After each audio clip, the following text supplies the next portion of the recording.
Good morning, here's the latest from the market open. UK markets were little changed at the open, with the FTSE100 edging 0.01% higher to 10,400.46.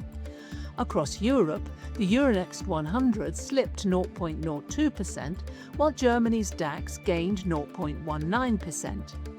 In the US, markets delivered a positive session overnight. The Nasdaq closed at 26,517.93, while the S&P 500 rose to 7,500.58. In company news, retailer Marks Electrical reported an 8% decline in FY26 revenue as it reduced lower margin marketplace activity and focused on core operations. Meanwhile, oil and gas producer Union Jack Oil said it will abandon its Crossroads well in Oklahoma after testing failed to establish commercial production.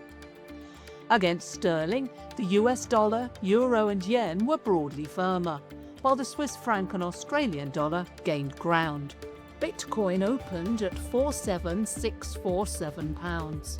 In commodities, copper and gold moved higher, while Brent crude and natural gas traded lower as supply concerns eased. That's your market open. I'm Fiona Craig. Have a great day.